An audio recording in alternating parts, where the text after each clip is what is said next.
All right, today we're diving into one of Friedrich Nietzsche's most powerful and, frankly, most challenging ideas, his all-out assault on the very concept of ideals. This is The Man, the Mirror, and the Midday Sun. So let me just start by asking you something. Have you ever chased a perfect version of yourself? You know the one I'm talking about. The one who's just a little more disciplined, a bit more successful, a bit more anything. It's that person we see in those perfectly curated social media feeds, right? Or the one the self-help industry is always trying to sell us. This constant chase for a flawless self is, well, it's everywhere.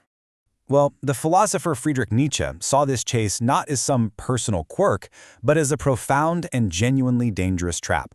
He told this powerful story, a parable, really, about a man who took this quest for perfection to its absolute extreme. And this story, it's the key to unlocking his entire critique of Western culture. So, let's start with the man himself. His story gets right to the heart of a huge problem Nietzsche saw in, well, pretty much all of Western thought. So here's how the story goes. A man looks into a mirror, but he doesn't see his own reflection. He sees a perfected, spiritual version of himself, a true self. And he becomes completely obsessed with this flawless image. So obsessed, in fact, that he begins to despise his own real flesh and blood body. Every single day, he literally carves away his actual desires, his instincts, his very nature, all to try and match this motionless, holy image in the glass. He believes he's bringing a true man to life in some higher realm. But, and this is the absolute kicker, the more he polishes that mirror, the more he focuses on that ideal, the larger, the darker, and the more monstrous his own shadow on the floor becomes. Now, this story isn't just a spooky tale. For Nietzsche, it's the perfect illustration of a fundamental mistake our culture made thousands of years ago, the creation of a divided world. Nietzsche called this the history of an error. It's the grand story of how Western philosophy and religion basically invented a true world, a perfect, unchanging spiritual realm, and then used it to devalue the apparent world. And what's the apparent world? It's the real, messy, sensory world that you and I actually live in. That mirror the man is staring into, yeah, that's the true world. And this slide really lays out the conflict perfectly. On one side, in the mirror, you have the true world. That's the realm of the ideal, the spirit, and what philosophers call being, a state of static, unchanging perfection. On the other side, you have the apparent world of the body. That's the real, the senses, our instincts, and this messy, chaotic, always changing state that Nietzsche calls becoming. Now here's his radical claim. By prioritizing the world in the mirror, our culture has basically taught us to hate our actual selves. And the consequence of this is absolutely devastating. This division makes our actual lives, our real world, seem worthless. It gets dismissed as a mere shadow, a nothingness, or even worse, something sinful that we need to overcome. The man in the parable, he's losing his vitality, and it's not by accident.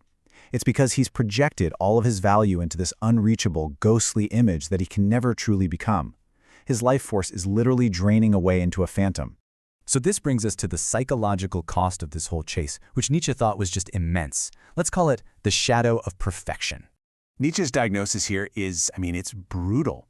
He says the idealist, the man staring into the mirror, isn't a saint. He's a sick animal. And why? Because he's haunted by the very parts of himself that he's rejected. His own nature becomes this ghost that follows him everywhere he goes.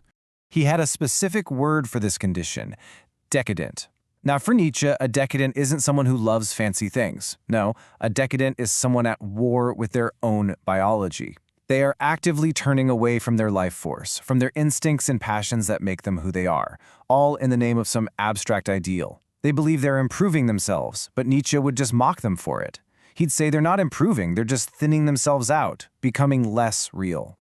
And this gets us right back to the shadow in the story, that monstrous shape on the floor.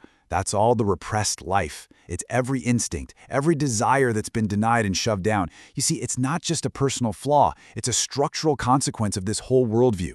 The more the man tries to be pure light, the stronger, darker, and more terrifying his own shadow becomes. So, is there a way out of this trap? It sounds pretty bleak, right? Well, for Nietzsche, the answer is a resounding yes. But it requires a very specific tool. He calls us to take up a hammer and smash the idol. You might have heard this famous line. Nietzsche said he philosophized with a hammer. He didn't mean literal destruction. He meant using the hammer to tap on these grand ideals, these idols we worship.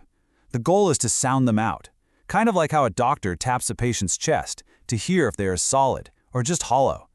And what he found was that these ideals, these perfect images in the mirror, were empty, ghostly, and fundamentally against life itself.